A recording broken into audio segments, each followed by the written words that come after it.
welcome to the Oakland County Megacast. I'm Tyler Keefe in the studios of our flagship stations, 89.3 Lakes FM and Civic Center TV. In addition, today, as always, we're on 88.1 WBFH The Biff in Birmingham area municipal access. Both of our TV stations on Comcast Channel 15 and AT&T Channel 99. We're also on the web on civiccentertv.com. Click on our Watch Live link or watch us at the top right on our homepage, as well as on Facebook, facebook.com/CivicCenterTV15 and facebook.com/LakesFM.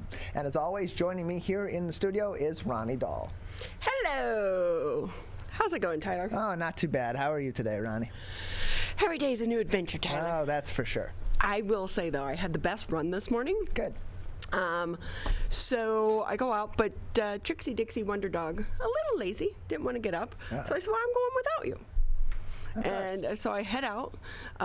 It's like when you run along the West Bloomfield Trail, it really is just like nature's playground. It is. So birds and squirrels, but this morning I saw a family of raccoons, and I will say as babies, they're cute. Especially when they're not digging through your garbage. They're adorable.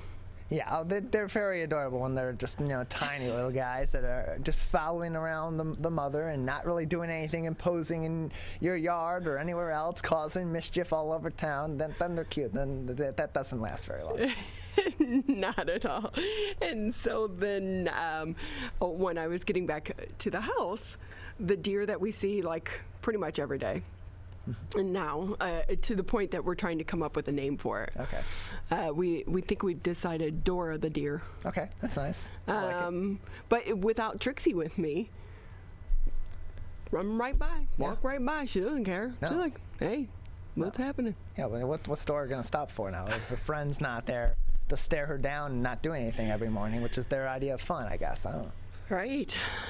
But then, so they are along the trail trimming all the trees. Okay. Which is always makes for a fun time for all of us that live on the West Bloomfield Trail when they do this every couple of years to keep them from the power lines. And they were here a couple weeks ago, or last week, but they were back today. And they always block you in. They do. Because they have so many big trucks, and our neighborhood is small. But it was like, I can get around them. So, because, I had bubbles. Yeah. But I had the big, huge raft in the back of my car. Okay. And I was like, ooh, I can't see. So I had to get the raft out, put it away, and then my husband's probably not going to be happy when he sees on the Ring camera. Because I had to... I could back up in the driveway because my car was parked there, but back up. But then I drove on the sidewalk to get out through my neighbor's driveway. But my car, it's, it's electric. It's a little tiny electric thing. Didn't even leave marks in the yard. Well, that's good. That's good. That was my concern, too, when you were telling the story. Was, oh, no, what's Woody's reaction going to be with the tire mark there? Whose tire is that? Looks like a smaller tire. He would know. One person, of course. Yeah. I could totally take that thing down the trail easily. Yeah, no, it would fit. Yeah. It would definitely fit. Anyway, so that was my morning. Tyler, how about you? My morning, not too eventful, just trying to convince my body to wake up. I did not get a whole lot of sleep last night, so that was fun. It was just one of those nights where you're like, all right, I'm going to sleep, and your body's like, yeah, I don't think so. And so I was in and out of sleep all night long. It was not a good night. I am very tired. So we'll see how this day goes. I'm going to try to stay upright. So I will say, last night I was watching Netflix, and there's that new show on. And at first I was like, why is that trending on Netflix? But I'm like, I'm going to watch it. And I got through the first couple episodes. It was so funny. It was like, what was it called? Human? Yes. Okay. Wait. No, is that the one? That's not the one.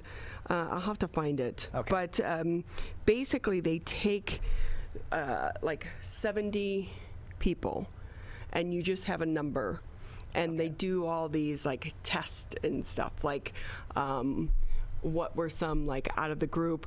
Look around you. There's a study that says 50% of a group something about believes they're better looking than the other part or whatever. And so then they broke it down. Okay, look around. How many of you think you're better looking than 50% of the people here? Then some people leave. Okay, wait. They still had like 70-something people left. Okay. So they're like, look around again. But it was really funny and witty how they are doing the show, but it's real science too. Okay. And they're interviewing real professionals as well, but the way that they are presenting it is witty and creative and interesting too. And I'm wondering, how did they get these people to participate? Well, these are survey people. These are people that enjoy taking random surveys in their free time, that are just digging into random topics that really generally nobody really cares too much about or cares to answer, but these people enjoy wasting their free time answering silly questions. I don't know. But this is like, you're in person and you're doing that's these what makes it interesting. Things, you know? I mean, like, and I have to find it. It's really funny. You need to watch some of them. But that sounds like it would be interesting. Are they answering these questions in front of the other people that are in the study too, correct? Yes, okay. And some of them you're participating in events as well. Okay. Like one had to do with studies show that people find people that wear a uniform more attractive. Okay. So they put these actors in uniforms, and like one was a police officer, one was a pilot, one was a fast food worker. Did they sing songs? No, okay. But and then you went and you kind of had to rate them. You would do they would do like a quick spiel to you. Like you couldn't ask them questions though, because obviously then you'd find out that they weren't really who they were. Of course. And then the study was, so do people find people that in uniform more attractive? But it's really creative and funny the way they did it. And it's on Netflix. You know what happened to Netflix when it used to be continue watching for? That's not happening. Yeah, you should put that right at the top. It would make it really easy. You don't have to go digging through everything to find the show you just watched. Yeah, I remember that. Those were the days. when they change things on us. Now I gotta go search for that one show, which is, and I literally put in that one show, and that doesn't know what I'm talking about. What the heck? Come on, you got AI, you know exactly what I'm thinking. But you know how Netflix is so smart with this, by the way, because it's kind of like Law and Order back in the day. Before you knew it, you were into the next episode of Law and Order, and then the next, and then the next, because of the way they, like a 30-second break, boom, we were into the next one. Right. Netflix automatically starts playing the next episode. Yeah. And then you're sucked into another one. Right, you got like 5 seconds to say, okay, no, I'm done. Otherwise you're committed. I mean, once that next episode starts, you get with more than 5-10 seconds into that next episode. Now you're hooked in. Now you're locked in. Doesn't matter. Oh, I need to go to bed. Nope, you're locked in. It's another half hour of Law and Order. Too bad. Dun dun. You're stuck. Do you watch any television any longer, like appointment television? So it used to be Friends was on Thursday night and Seinfeld. Very little. It depends too on my schedule also, because my schedule is so all over the place that I'm usually not able to be set, okay, this time, Wednesday at 8 o'clock, I'm going to be sitting here watching this thing. So it depends. If I have the availability, sure, I'll do that for certain shows. But generally, no, I'm just going to be watching it on my own time like everybody else, just because of the hectic nature of my schedule. I really think in the future, I remember when the DVR first came out too, and thinking, oh, there's no way, it's kind of a pain, this, that, and the other, trying to record it, remembering to set the records and this, that, and the other. And then you were just like, oh, it's just easier to watch TV. I'll never get this. Now, the only show that I even know when it's on, other than news, because 5, 6, 10, 11, right. 6:30 for network. So those, and obviously coming from news, those times are kind of like burned into your memory and your head, which is still, I've been out of the mainstream newsroom for about 3 years now. Mm-hmm. Still weird for me to be driving around at 5 o'clock or 6 o'clock and looking at people going, why aren't they home watching the news? Right. Yeah, because people are just taking it in all day. I think people aren't watching, and to some extent it's part of the issue we have with, the greater issue we have with cable news, which is much more convenient. It's on at any time, all day long. It's 24 hours a day, 7 days a week, so people aren't sitting down specifically at 5 o'clock and at 6:30 and at 7 for their local news to get their news for the day. They're consuming it whenever they want, and they're getting it with a spin or an opinion base that's more along their political lines, which is a whole different issue that we could go on for hours about why that's problematic in news today. So the only show that I actually even remember what time it comes on now, 60 Minutes. Yeah. Sunday night, 7 o'clock, 60 Minutes. So I always get upset. So we do have the, DVR set automatically to record that every week. But you never know. Games are on. They run over. They run off. So I'm always getting cut off. But usually we do Sunday dinner at my sister's house. Okay. At 6 o'clock. 6 o'clock usually. And I'm always like, some weeks I kind of fib and say, oh, I have something to do. I can't make it tonight, because if you don't make it to Sunday dinner, you better have a good reason. I have a really important meeting with Leslie Stahl. I know, but if it's going to be a good episode of 60 Minutes, I want to stay home and watch 60 Minutes. Does that make me a loser? That just depends who you're talking to. I mean, if it's an interesting story, like it's compelling, maybe it's more interesting than the conversations you're going to be having. I mean, look, you love your family, you love your friends, but sometimes they're just boring. I am too. It's fine. I want my 60 Minutes. Right. It's like I do have some girlfriends. They're Dateline. Not to bother them on a Friday night. Dateline's on. Yeah. Yeah, I think a lot of people still have those shows where it's like, I'm going to watch it when this is on. I'm not waiting for it. I like the experience of it. I don't want to get spoiled to this episode afterward on all these different social medias, or I miss it and I go into work the next day and some big water cooler fodder and I just hear something I don't want to hear from the episode.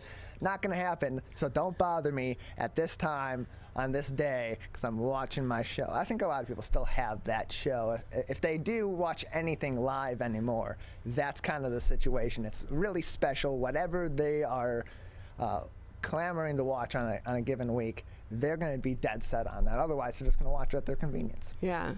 So, hey, yesterday we were talking, Suzanne Levine kind of mentioned, she's with the West Bloomfield Chamber, about trying to come up with a way to pay employees to go back to work. Yeah. So the governor has said that Michigan is going to be using some of that federal $300 unemployment bonus as back to work incentive.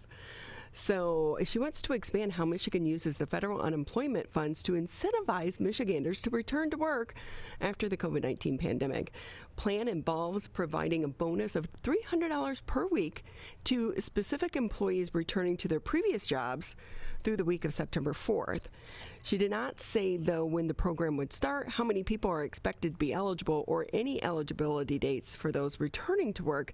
Now, the payments are currently available only to employers participating in the state's work share program who bring back people that were previously employed. So the governor is working with lawmakers to try to change the law in order to provide bonuses for any new employee hired by a business through a work share program, not just those previously employed who are brought back.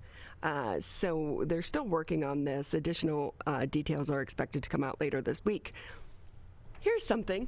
How about give the bonus to people who have been working this entire time? Right. I mean, I see why you're doing this. You're trying to incentivize people to finally go back and, maybe make some of that extra money that they were making while on unemployment, but still be supporting these businesses by having employees that they desperately need right now. But at the same time, there have been a lot of people that stuck with it throughout all this and continued to work, knowing that the need was there when they could have easily just said, "Oh, I'm not going to come in, I'm going to collect unemployment also." So you're going to have a lot of frustrated workers who have stuck to their job and have been going in and have been contributing to their business that are going to be frustrated that they're not eligible for this $300 bonus that other people that have been on the sidelines are eligible for. On top of that, when this isn't going to go on for forever, this incentive is going to expire, and when that does expire, what impact does that have on the people that are returning to the workforce? Do they continue to work, or do they go back out of the workforce again because of the wage issues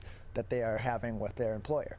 So, and obviously we know in the beginning, schools were closed down, but all the schools are pretty much back in session, except for we're coming to, summertime, which parents would have to deal with that, in a regular year as well. But also, you can get the vaccine. We're not having the issue that we had early on where people just didn't have access to the vaccine. But obviously, one of the big issues that did come to light was about the child care issue here, not only in the state of Michigan, but across the country as well. So the governor, she is pitching a $1.4 billion plan to make Michigan child care more affordable here in the state. So Michigan receives close to $250 million annually from the federal government to fund child care measures. But the federal stimulus passed in December and March allocated an additional $1.4 billion, with a B, for the state to spend on child care, providing 6 times the state's usual resources to go toward the initiative. So under Whitmer's proposal, the state would make more parents eligible to receive low-cost or free child care by increasing the income eligibility requirement for a family of 4 from 150% of the federal poverty level, which is about $39,300, to 200%, $53,000. That income eligibility increase would make about 150,000 additional Michigan children eligible for free or low-cost child care. Plan also calls for increasing the pay of child care professionals and providing funding to support more child care providers, which that is one thing I think is a big issue too. So many of the professionals that are working in these daycares aren't making very much money. So that's really, all of this together has created the situation that we're in right now. However, the governor is expected to talk along with some of their Republican counterpoints as well at 11:30 this morning. Yeah, that's that is the plan. They're going to be having that press conference at 11:30. I have not seen a link just yet, so it may be something that will just be a simple press conference for later viewing or later reporting for those in the press that will be following the governor. But this is a massive amount of money that's being put into childcare here in the state of Michigan. It'll be immensely helpful to a lot of families that are going to be having the parents go back to work or previously were not able to afford quality childcare based on their income situation. And so this will be immensely helpful, but much like a lot of these other programs that we are getting a lot of this federal stimulus money into, my biggest question is what happens when that money goes away? Because this is not going to be cyclical. This is a one-time investment in these kinds of programs, and when that investment expires, when that money is gone, and of course this is 6 times the normal limit, so this could be years down the line, but it's still going to be coming. What's going to happen at that point? Because this is not something you can just pull the rug out from under and everything's going to be fine. That would be a massive change and a massive rollback that would immensely impact families that are already being colossally impacted by the child care situation here in the state of Michigan. Yeah, and and we know it's hard. For me, I don't have kids, but I do know like such a big portion of people's paycheck goes to child care. But I come from a family of 9, and I'm always like, we were the youngest, so my brothers and sisters had to take care of us. But it was like, when you're having kids and thinking about having kids, is that part of the conversation? Child care is going to be expensive. Let's budget this in to that as well. So, hey, planning on going to Disney World? Have you been to Disney World? I think I did when I was really young. I don't remember it, but I'm pretty sure I did go with my family when I was very young. I will say, if you go down New Year's Eve, it's really fun. Epcot, where they do around the world for New Year's Eve, is a lot of fun. So Walt Disney World in Florida is making it easier to see smiles again. But don't get too excited. You still can't hug the characters. That's hard to tell a child of 3 or 4, right? Yes. Starting today, face mask will be optional for visitors to the theme park resort who are vaccinated. Though Disney workers won't require proof of vaccination, visitors who aren't fully vaccinated still will need to wear their face mask indoors and on all rides and attractions. And of course, because the vaccines aren't yet available for kids under the age of 12, they too are still going to have to keep a mask on. All visitors, whether vaccinated or not, will still be required to wear face coverings on buses, the monorails, and other rides throughout the park. The decision on masks is Disney World's latest tweak to the virus-related safety rules it created when the pandemic was declared back in March of 2020. Disney World actually closed for 2 months last year at the start of the outbreak, and then reopened last summer with very strict guidelines. Another sign we are getting back to normal, Tyler. Yeah, another positive sign, and something that I think a lot of families are going to be looking to as they look to take those vacations they put off because of the pandemic, and try to make some memories, some positive memories with their kids, especially over the summer as they're coming off a very stressful school year, both for the parents and for the kids. A couple of school year and a half, and trying to make some of those memories. Of course, still some precautions in place because we're still not at that 70% threshold throughout the U.S. that would put us at a herd immunity. So still taking some precautions to prevent the spread of COVID-19 to those that are not vaccinated down there, and to protect employees as well that are working down in Disney World. There are so many exciting things going on right here in Metro Detroit. You don't have to go to Disney World. No. You don't have to go all the way to Florida. Exactly. To have some fun.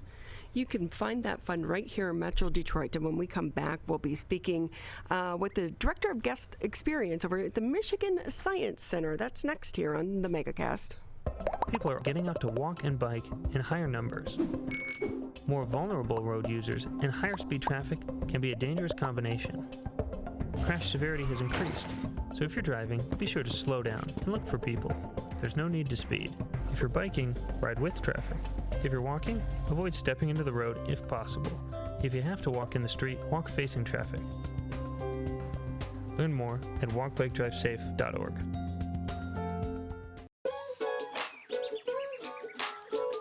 One of the things you can look for in your friends is a change in behavior. These can be big changes, they can be small changes in mood, physical appearance. They may be sleeping less or sleeping more, drinking more, or their eating patterns may be different. One big change that can be pretty obvious is change in motivation. Do they no longer want to play basketball? Do they no longer want to play video games? Now that we're spending more time online and in virtual settings, it's really important to pay attention to the language that your friend is using and the words they're using to communicate. So when we text our friends, are they taking longer amounts of time to respond? Are they not responding at all? You don't have to be an expert to try to recognize these signs. The second that you feel it in your gut and that you're concerned, that's the second to have the conversation and open the door to what might be going on. Today, it is easier than ever to join Michigan's Organ Donor Registry and help build a bridge of hope for organ, tissue, and eye donation. Just one person can potentially save or help improve the lives of up to 75 people. By joining, your legacy could be the gift of life. Sign up today at michigan.gov/SOS or at any of the more than 145 Secretary of State self-service stations located across Michigan. Be part of Michigan's Bridge of Hope by adding your name to the Organ Donor Registry. Great to have you with us here on the Megacast. I'm Ronnie Dahl here in the studios alongside Mr. Tyler Keefe. It's going to be a beautiful day to get outdoors today. Yeah, and already another beautiful day here in southeastern Michigan. Nice sunny day. We've had a little bit of rain over the last couple, but plenty to do outdoors all throughout our local area.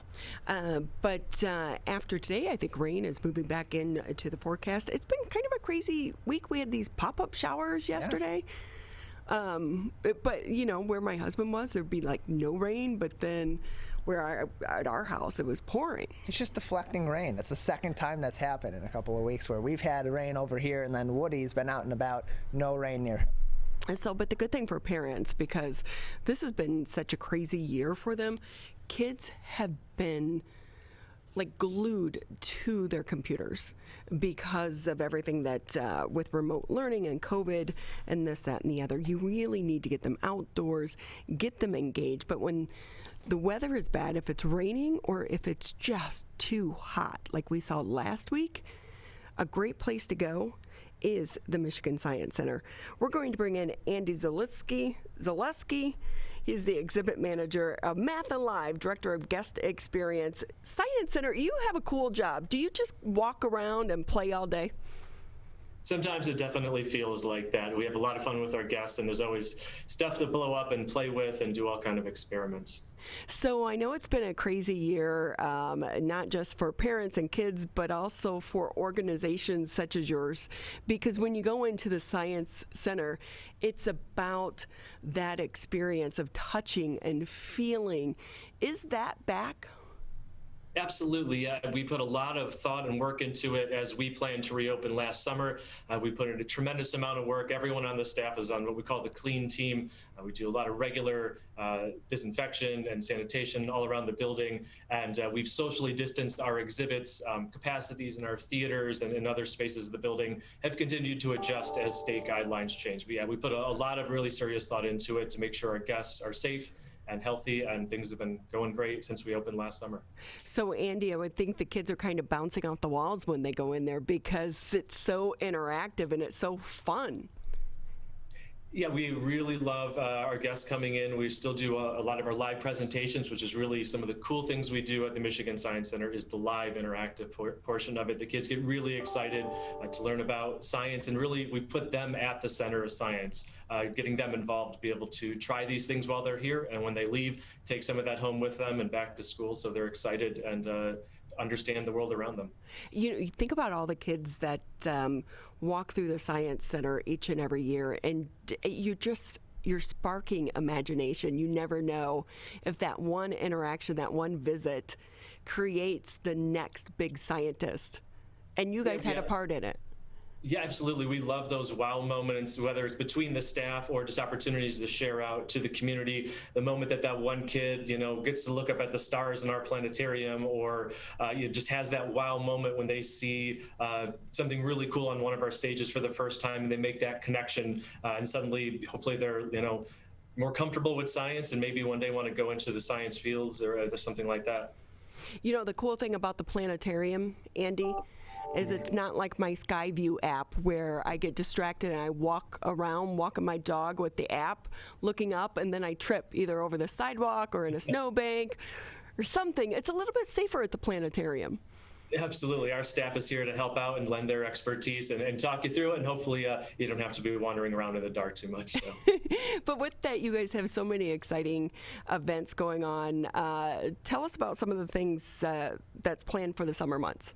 Absolutely. So we have our IMAX Dome Theater, our 4D theater are both open every day that we're open to the public. We have some great films in there, great for kid ages and also for all ages. We have live presentations going on every day. We have our live electricity theater, a science stage, different hands-on activities. And then, of course, we have our new traveling exhibit that'll be opening in just a couple of weeks called Math Alive, which we're really excited to get open to the public. How do you bring math alive, Andy? Well, we do it every day here at the Michigan Science Center. We put you at the center of science. And the really great thing about this exhibit, it not only introduces kids to the math around them, but lets them know or helps them see that they're using it every single day and everything that they do. And the more we understand it, really the more fun and engaging the world around us can be. So that's what the staff here is really talented at. And we love getting our guests involved and getting kids at the center of science to really experience it. So I would imagine parents can learn a few things as well, but we all want to know, is it old math, fifth grade math, or the new math? It's definitely looking at the new math, the technology all around us every single day. So the exhibit really focuses on things that kids love to do that all of us use in our everyday lives, and how math applies, talking about things like sports and technology, fashion, video games, robotics, all these different things that we use every day. And you have a chance to actually do them while you're here at the Science Center and try them out for yourselves. So Andy, what you're basically telling us is that when we're arguing with our parents as to why we actually need to take calculus, I'm never going to use this in my life, you're saying, no, you're using it every day, maybe you just don't realize it. Absolutely. You may not even think about it, but the way you may approach solving a problem or troubleshooting something, down to if you just have that little more involved understanding of it, you may be able to just apply that knowledge and figure out what you need to do and solve that problem. Andy Zulkiewski with us here on the Megacast. He's the exhibit manager for Math Alive and the director of guest experience for the Michigan Science Center in downtown Detroit. Andy, do you guys have any summer camps this year?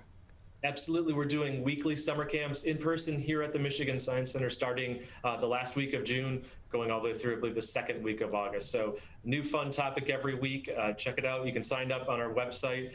Camp registration is still open. We have some spots left. So yeah, definitely one of our favorite things for the summer is to bring in our own campers. We also have some campers coming to visit us as well. So it looks so different than it did last summer. And are you still doing remote events at all? We still are. We have our what we call our Echo Live program. So our outreach department does regular online things that people can experience through our website. And also we do outreach and distance learning remotely as well. So we can come out to you. We can also have classroom programs with you. We've been doing virtual field trips online as well as the school year wraps up. Because are you surprised that you've been able to reach so many people from across the globe, really? They've been tuning in to some of your programming. Absolutely. We had a really solid program together before the pandemic hit, and it was a perfect opportunity for us to step it up, and there was such a need for it that we're absolutely thrilled with the response we've received, and we continue to push ahead and reach more audiences and inspire kids and everyone around the world that we can contact. So, Andy, with that, we do know that the Science Center is also a nonprofit organization.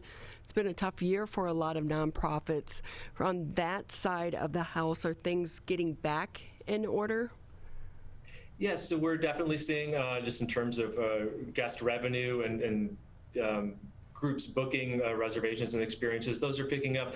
We have been very fortunate. We've been open since last July. Our development team has done an incredible job, and our donors and things like that have continued to support us, and we're just exceptionally grateful and happy to be open. So we continue to push ahead and hope to be through, the worst of this soon and more back to normal. I'm going to put you on the spot here. Sure. What's your favorite exhibit? My favorite exhibit, I love that question. My favorite exhibit here, we have an Apollo trainer that was actually used by NASA astronauts, and it's in the building. It's been here since the late 70s. It just is a piece of history. There's so much just to learn by looking at it along with the other space exhibits. And if you lean in really close, you can smell everything inside of it. As weird as that sounds, it's an artifact, and also it's science right in front of you, where astronauts trained and prepared to go to space. For so many kids, when we're talking about science and math, it can seem for us that are kind of challenged in the math world, some of the careers could seem so far outside of our realm. What would you say to try to encourage students that math is for everyone? Math is not something to be afraid of. The more you realize how much it can help you, and that it's not a scary thing, it's not a difficult thing, it's just a matter of getting the basics and then moving ahead from there. That's why we're really excited to have this exhibit here, so you can see that whether you're doing something like riding a skateboard, or if you're passionate about photography, or like to do coding and that kind of stuff, you're using those things all the time, and it's just a matter of getting used to part of it, and then you start to make those connections and just keep running with it. Are you finding kids are more excited this time around, like this year, because they have been stuck at home in front of a computer screen? Absolutely. As our box office staff to our education staff, seeing our guests come back into the building is putting smiles on our faces behind the masks, of course, and guests are just thrilled to be here. We've seen just an incredible amount of response. Everyone is happy to be here, and just getting back to more of the in-person side of life safely. People are just thrilled and super excited. So with that, Matt or Andy, if I could ask you as well, are the hours, do you have reduced hours, or are you pretty much back on schedule? For the most part, we're back on schedule. We're open Wednesday through Sunday from 10 a.m. until 4 p.m. So we're in our summer hours. We added an extra day back. And then other than that, yeah, we're back to regular. Our theater capacities and capacity in the building is still somewhat reduced, but hours are back to normal. With that too, so what is it, July 1st, the capacity limits are going to be lifted. So are you getting prepared for more people coming through? Yeah, we've been working along with an organization called National Sanitation Foundation since last summer when we opened. And as each set of guidelines comes in, we've been preparing, weeks ahead of time. And when the official guidelines come out, we'll make those final adjustments based on what's there, how it applies to us, so that we can welcome as many guests safely as possible. So if someone has never been there before, which is hard to believe because it is so cool, even for adults, by the way. If you can go ahead, especially, hey, if you're remote learning or remote working right now, you can do it remotely from the Science Center, because as an adult, even there's something for everyone at the Science Center. But for someone that maybe has never been there before, what should they expect once they walk through the doors? Just to be wowed. There's so much to do. There's so much to see, new things going on all the time. Our live presentations are really, really fun. Our staff does a great job bringing the science to our guests. Our theaters are super popular. Our IMAX theater, we're doing a special presentation in our planetarium just for young kids called One World, One Sky, and also our 4D theater. And then we're super excited to have Math Alive here. All of our exhibits are hands-on interactive. Math Alive special traveling exhibit is included with general admission. So if you're coming down to see us, that's already included with admission. And it's just a chance to really get involved and just have some fun while you're here and play around with science. So when we're talking about Math Alive, it really is setting kids up. If we can get them interested in math and science at a young age, it can really set them up for great careers down the road. Absolutely. As part of the pandemic, we've been worried a lot about learning loss. It's called the COVID slip. And even beyond that, keeping kids interested in math and science between 3rd and 8th grade really can have a larger impact later in life, getting them excited about STEM. So bringing Math Alive in, that was one of the biggest parts of that decision. And just understanding, where math can lead you in life at an early age is just going to open up new horizons as kids get older. How'd you get interested in math and science? I came from a really solid math and science background, but my parents always encouraged me to just be curious and just try things out and experiment and have fun, in the world around you. So whether it's, playing sports or getting involved with computers and that sort of thing. So I always kind of came along with that. I actually went into the arts for my undergrad, and the Michigan Science Center was really an awesome combination of both. I come from a theater background. We bring science to the public here. So it's a really exciting combination of both those things, kind of a lifelong passion for me. You're blending the best of both worlds there at the Science Center. With that too, Andy, when we're talking about, you mentioned the COVID slide. Mm-hmm. So for parents that are interested, if they're going to get a ticket, do they need to get the ticket online? Are you limiting the hours that someone is in there per ticket? Absolutely. We encourage all guests to purchase tickets in advance online. It obviously speeds up the check-in time. It's going to make sure you have those tickets in advance. And we do control how many people per hour. We recommend guests limit their stay to about 2.5 to 3 hours, depending what you're doing, if you're going to stick around for a movie. But yeah, online is really the way to go. All tickets are available on our website. That's mi-sci.org. And there's also more information about showtimes and all the other experiences we have going on here.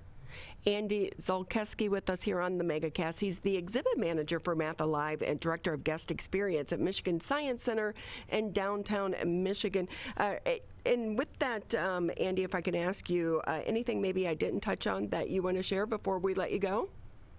Yeah, so a great way to experience the Michigan Science Center is to get an annual membership. Our family memberships are most popular. That's free admission to the Michigan Science Center. It also gives you discounts on our theaters, special programs, summer camps. If you're interested in signing up for summer camps, and membership's a great way to get a discount on that. And then also a membership to the Michigan Science Center gets you free or discounted membership or admission to science centers and other museums around the country and around the world. So really come on down, become a member, and you're opening yourself up to science all around the country. So with the Math Alive exhibit, how long is it going to be here? So we opened it on Saturday, June 26th, and it will be here through spring of next year. So we're going to have it for a good long time. It's an awesome exhibit for us and for Metro Detroit. Well, you mentioned the COVID slide after this past year and so many parents having to teach their own kids. I know a lot of them were going, no, we're going back to old math. So this is a good way to catch back up on your math skills. Absolutely, that chance just to reinforce what you've learned, and also introduce yourself to new parts of math, depending what grade you're going into, or parents if you need to brush up on some things and a few reminders. It's a great exhibit to interact with your kids around math, and to remind yourself of some of the things maybe you haven't used in a long time going back to grade school. Go be a kid again. You don't need a kid. Exactly. Well, Andy, we so appreciate your time today. Thank you so much for having me. Thanks again. Michigan Science Center, if you want to get tickets, you can do so just by going online. And the Math Alive exhibit opens June 26th. But I guarantee you, if you go, stop by multiple times, because there is always something new to learn at the Science Center. We'll take a quick break here on the Megacast, and when we come back, we'll be talking to one of the owners at the Erebus Haunted House in Pontiac. That's next here on the Megacast. Who is struggling right now? I am. My son is. Many are struggling with anxiety, depression, and substance use. Before it becomes a crisis, reach out to MyCal, the Michigan Crisis and Access Line, for free confidential support 24/7. Available in the Upper Peninsula and Oakland County. Just call or text 1-844-44-MyCal or chat online at michigan.gov/MyCal. A message from the Michigan Department of Health and Human Services. Motorcyclists are hard to see. To keep everyone safer, it's important to always look for them and know where most crashes occur. 84% of motorcycle and vehicle crashes happen on streets, not highways. And most crashes with motorcyclists occur when vehicle drivers are turning left. So before turning, especially to the left, make sure you look for motorcyclists. Then look again. It could save a life.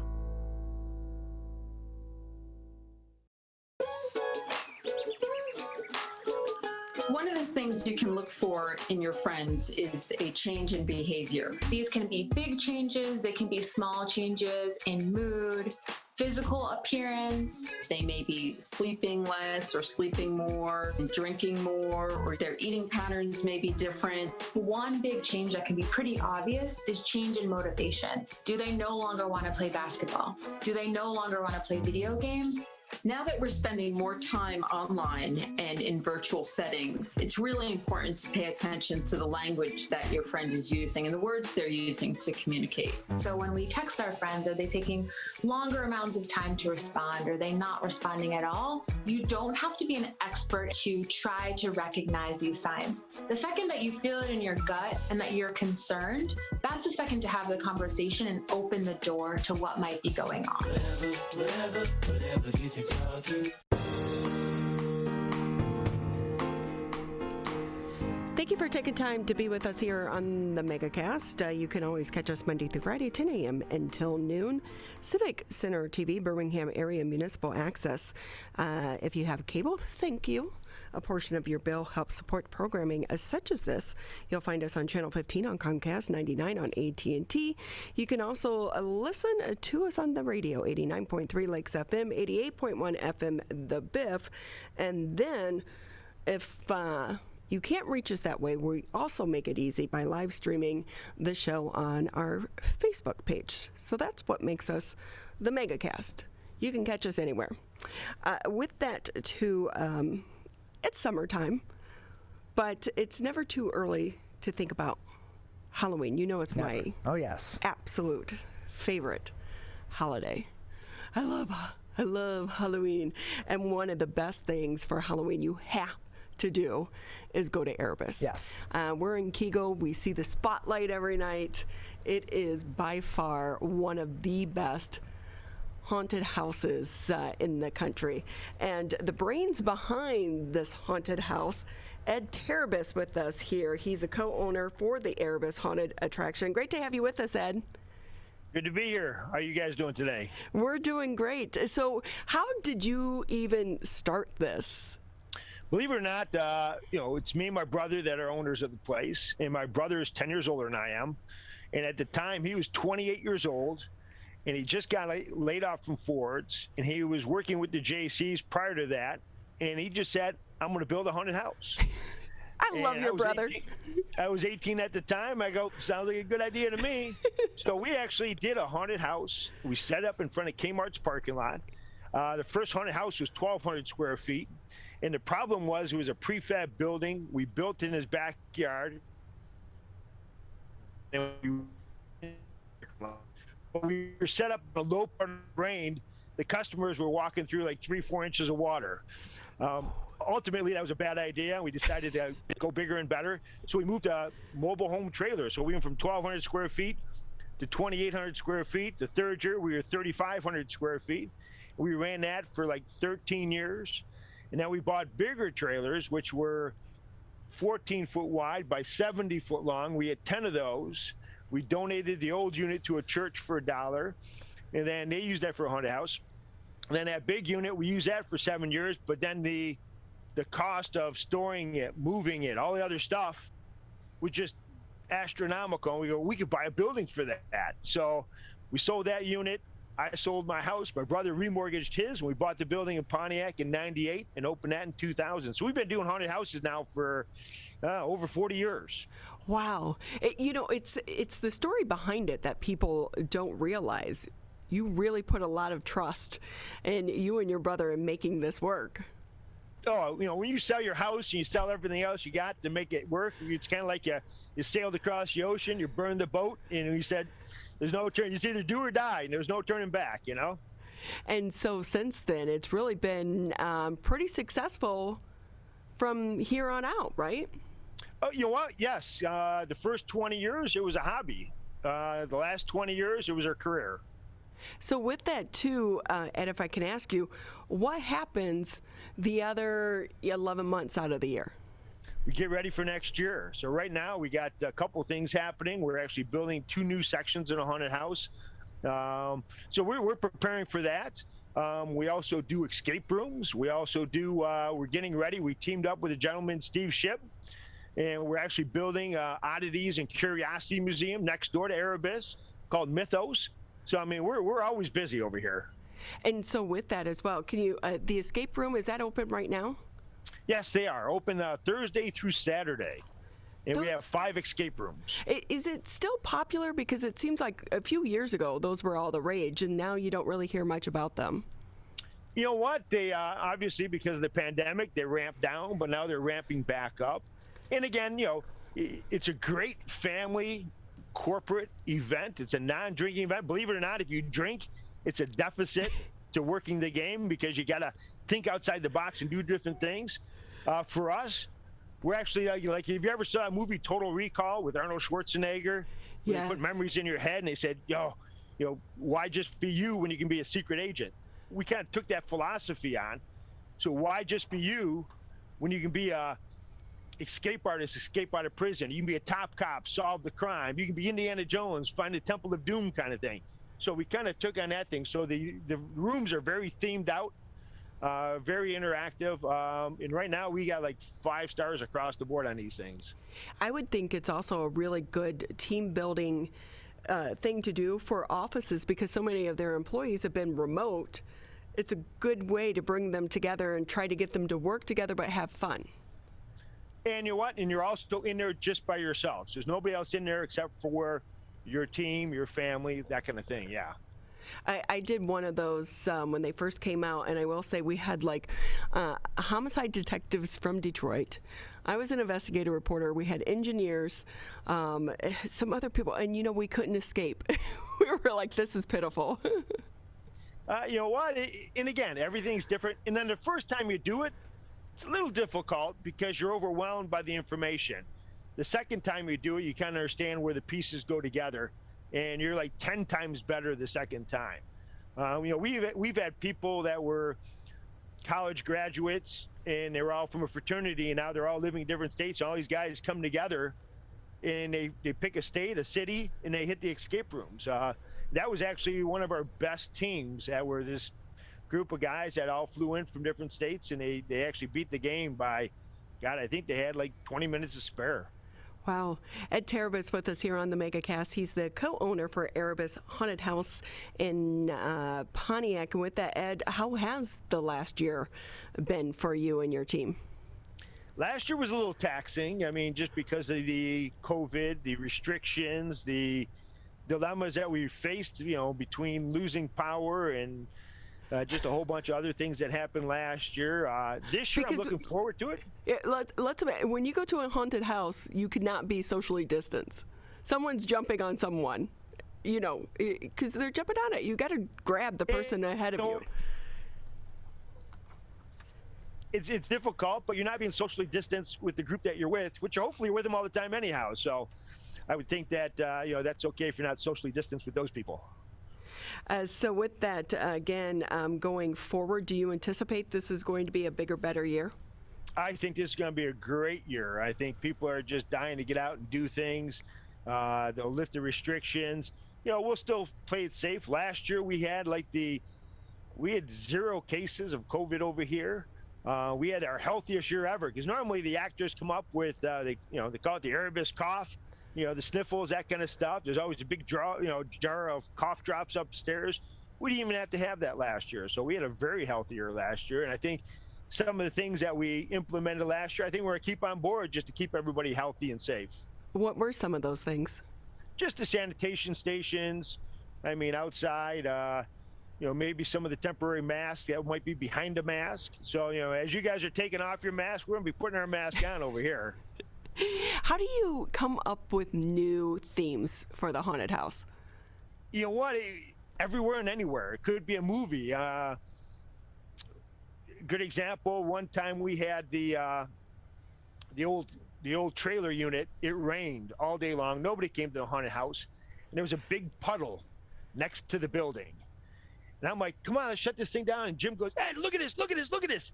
And this puddle reflected the side of the building, and it looked like there was a 20-foot hole in the parking lot. I went, "Oh my God, that's so cool!" And we giggled like little girls looking at this little puddle. And we ended up, we invented what you now call the bottomless pit.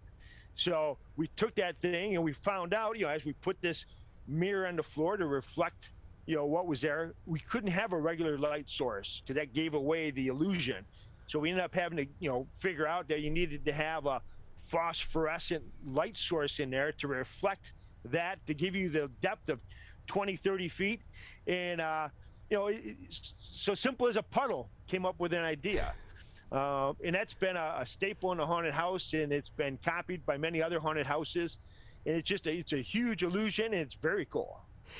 Pontiac, downtown Pontiac seems to be changing right now, hoping that it starts to pick up and more businesses, start to reopen in the downtown area. At one point in time, I think I saw an article, you guys were considering selling one of the properties. Is that off the shelf now? You know what? We had a gentleman that was interested and put an offer in on us, and, we said, sure. And for whatever reasons, he backed out. So that's why it was up for sale. It was a one-time kind of deal thing, and I guess if somebody's interested, everything's always for sale at a certain point. But at this point forward, we're moving forward 100%, and we got some great ideas. We're spending lots of money, so at this point, I don't see it being disappearing anytime soon. Yeah, where do you guys get all of your props? Is there a company that makes all of them, or do you make some locally as well? Both. There's companies that sell it. There's trade shows for the haunted house. You go and see the greatest and wildest things. But Michigan used to be, is probably still one of the top. It was the haunted house capital of the world, or haunted attraction capital of the world. Within 50 miles of us, in a radius, there was anywhere from 60 to 100 other attractions. Wow. Which nobody had that. So unfortunately, if you saw something really cool at the trade show, you couldn't buy it because 25 other guys would have it. So we were actually forced to innovate and cultivate and make all these things that nobody else had. So, we're actually, I'd call ourselves, trying to think of the word here, innovators to the haunted house industry. We created the bottomless pit, the spiked wall, the spiked spindle, the bottomless pit, the buried alive, the swamp. I mean, the swamp was something that one of the guys drew a picture of people walking through the swamp. It's got to be a great idea. But how do you create a swamp? I mean, first you're walking through water, you have to create resistance. How do you create resistance? So we created airbags. You had to push your way through these airbags to create resistance. And how do you create the water look effect? So if you ever went to a rock concert and saw like the lasers in the skies and they make like a cloud effect, we took the lasers and we brought them low. So the swirls gave you the murky water effect.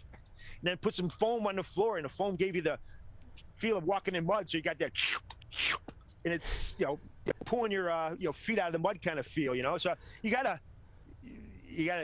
dismantle things and remantle them to the point where walking through water but not getting wet kind of thing. You can understand? Tyler and I are both looking at one another because we've been there. We're like, yeah, That's we remember exactly that, right? And for so many of us with COVID, it's been about thinking outside of the box. And life is not the way we used to do it, but it seems like you guys have been thinking outside the box for the past 20 years. Yeah, like 40 years, but yeah. But that's the beautiful thing about, I think our job is I'm never creating the same thing. We're always building something different. This year we got Miss Patty meat pies coming. So you have to come out and try one of the meat pies and experience what we got going on the inside. But we have a whole bunch of things happening over here. It's pretty exciting. So with that, Ed, when is the museum going to be opening? Museum should be opening, we're shooting for the beginning of September. How are you on the employee front? Or is your business so unique, people want to come work there? You know what? People really, it's a family. In fact, we were unable to have our corporate thank you party. So that's coming up pretty soon over here, where we'll give away prizes and trophies and awards for all the guys that worked last year. We got just a great group of people over here that have been working with us for years, many of them. And again, it seems like a lifespan of an actor is approximately 5 years. But, over here, I've got people that have been working here for over 10 years now, 12 years. And, but they keep coming back. It's just, it's different because as soon as you get to be whoever you want to be, you could be if you want to be a superhero, you can be a superhero. Nobody's going to criticize you or condemn you. You put the outfit on and go, da-da, here I am, But over here, we're a little creepier and scarier, and people love it. I love that. And I just know for us, we do the neighborhood display every year, and just trying to come up with something new every year to be engaging as well. So I couldn't imagine doing it to the scale of what you and your brother and your entire team does. It's always amazing. And there may be a lot of other events, but nothing beats going to Erebus. You have to do Erebus. Everyone knows that it's on your Halloween must see event. You do the corn maze, you do the hayride, but you have to do Erebus. And if you see the searchlights on, we're open. We see them. We see them. Hey, Ed, how can people get tickets to the escape room? Are they online? They are online at erebusescape.com. Ed Terebus with us here on the Megacast. He's the co-owner for Erebus Haunted Attraction. Yeah, it's not Halloween, not even officially summer yet, but they're already thinking about Halloween, but other great things going on there at the Erebus location right there in downtown Pontiac. Ed, it's been great having you. Thank you very much. And for more information, you go to hauntedpontiac.com, and tickets will go on sale probably within the week here. Wow. See, look at that. Hey, you guys, thank you guys for being our scary people for Halloween. terrorizing all of us. In a good way. But it's been 20 years of excitement. So thank you for getting into this business and staying in it too, because you are definitely one of the best in the nation. Well, thank you for coming out and enjoying what we do. I love the haunted house, Tyler. It is. It's fantastic. Of course, everyone, check it out. But the escape room is also a lot of fun. But for so many people, maybe you've been working remotely, this is really a good thing to do with your team. Bring 6-8 people together from your office and try to do one of these escape rooms. You'll know each other differently by the end. Yeah, great team building exercise for sure, Ronnie, to get to know some of your fellow coworkers as you go back to the office and get used to kind of how they operate through some troubling situations as they're put into sticky situations there with going through an escape room. So with that, we want to thank again Ed Terebus from Erebus joining us today on the Oakland County Megacast. A lot more going on out in the community this week as well. And today, Lily Pad Springs, the new splash park here in West Bloomfield, is doing its grand opening ribbon cutting. That is coming up at 11:20. We had Erica Jones out there earlier on today to speak with Recreation Superintendent Kelly Heyer from West Bloomfield Parks about everything that's going on out there today. They will be open until 6 o'clock. For a whole lot of summer fun out there on this warm, sunny Tuesday here in West Bloomfield. Let's go out to Erica and Callie. Okay, Erica, zoom on in here. So this is just a little raffle prize. We're giving away some raffle prizes today. So if you have RSVP'd, it is by invite only to the ribbon cutting ceremony. Your name will be randomly drawn, possibly to win a raffle basket. We have branded Lily Pad Springs beach towels. There's also some other goodies on the bottom.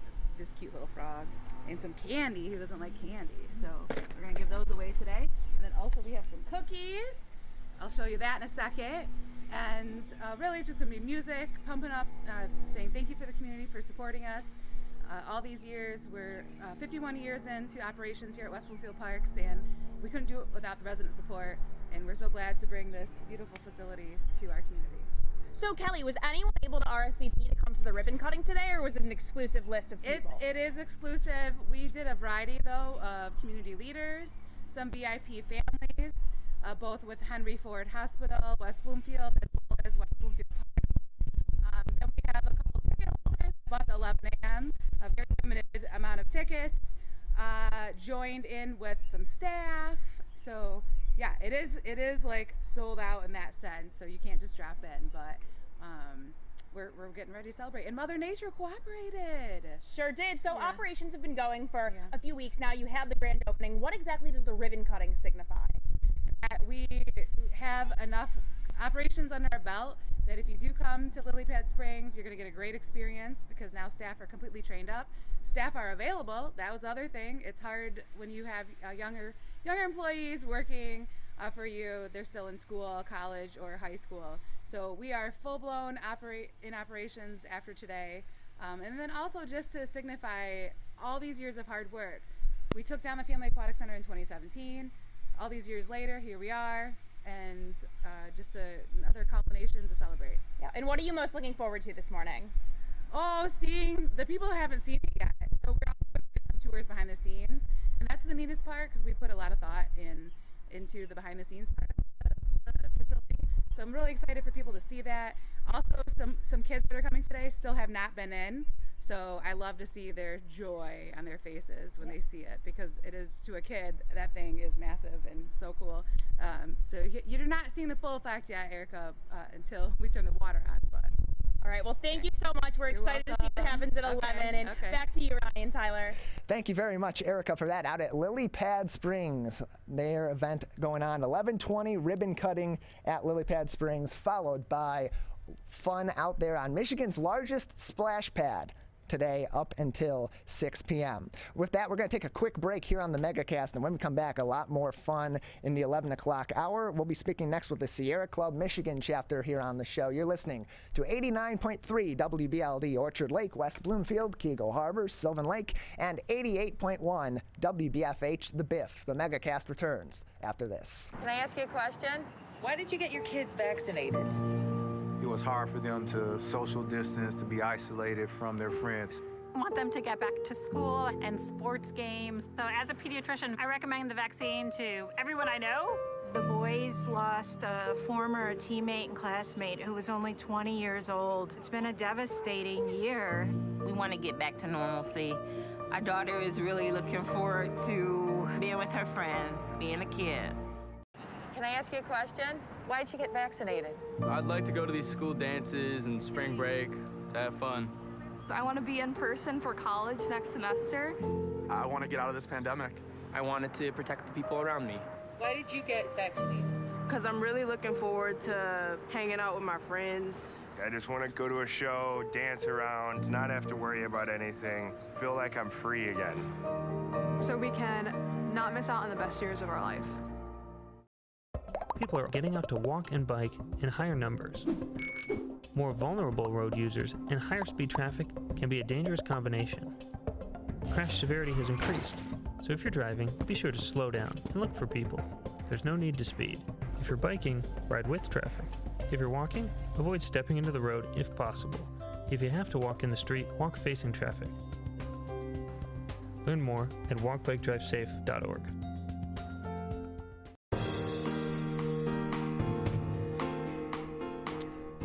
We want to remind you that we are here Monday through Friday, 10 a.m. until noon live. If you're unable to catch the show, you can always watch previous episodes by going to civiccentertv.com. Click on Megacast. And all the previous shows from March 2020. Yes, March 18th, 2020. A blustery Wednesday afternoon Wednesday morning. It felt like an afternoon after all the work we were doing before the show that day to get this Megacast on the air, and we've been doing it ever since. A long 2 weeks, Tyler. Yes, longest 2 weeks ever. But, it's been a fun 15-month, 2-week period. And just think of all of the hundreds of people that you've been able to talk to throughout that time, and including excited to talk to our next guest, Andrew Sarpolis. He's the senior organizing representative for the Sierra Club Michigan chapter, along with Christy McGillivray. Did I get that right, Christy? You did. You're like, well, kind of close. No, you did. How are you both doing today? Good. Excellent. Thanks for having us. The Sierra Club has been around, well over 100 years, but it really is an organization that is so close to the hearts of so many people, because if we don't take care of Mother Earth, we're not going to be here. How did the two of you get involved in this organization? Christy, I could start with you. Oh, sure. I've been a nonprofit environmental advocate since 2004. I've done all sorts of advocacy with Clean Water Action, and as an educator, I used to also work for the Farmington Hills Nature Center doing environmental education. And I was actually pulled out of the classroom. I was teaching high school in East Point, and the Sierra Club recruited me to come specifically work on PFAS contamination and on the shutdown of Line 5 in the Straits of Mackinac. And since then, my title has changed. I'm currently working as the political and legislative director for the chapter, and that's kind of a short summary. So look at that, like from the classroom to the halls of Lansing. Boy, what a career for you. And how about you, Andrew? Well, my appreciation for just the outdoors and nature actually started pretty early in my life. I was a Boy Scout, and I actually went all the way to Eagle Scout, and there was a period of my life where I was camping every single month, nonstop for many, many years on end. So I had a very deep appreciation for our environment from a very early age. Went all over Michigan, stayed at many of our beautiful recreation sites. But I really got my start in the career. I was actually an intern with Rep. Rashida Tlaib, who was in the State House at the time. And, there was a big fight on the Detroit River over the storage of petroleum coke, which was an enormous issue. And I worked on that a little bit. And that's how I came to partner with this group called the Sierra Club, right? And they liked what I did, so eventually I ended up there, and it's been 8 years now. So I just really enjoyed it the whole time. So with that, Andrew, can I ask you, do you anticipate or do you hope after this past year of COVID and so many people have really explored our outdoors that it's going to spark enthusiasm for Mother Nature? Yes, very much so. And actually, there was a very exciting announcement from the governor's office the other day that they're going to be investing a lot more in recreation, outdoor recreation. The amount of people we're seeing using public parks and these recreation spaces is at almost record numbers in some cases. I like to frequent Belle Isle, and they've had to close Belle Isle, unfortunately, several times just because the volume of traffic of people coming in during the holiday weekends has been really high. And, many of the other parks I visited is the same way. So I think people are getting outdoors and reconnecting after being locked in so long. And I think, they're seeing the wonderful things that are out there. And I think that can really only help us, when people have an appreciation of the systems that they kind of live in and, how we're all connected to it.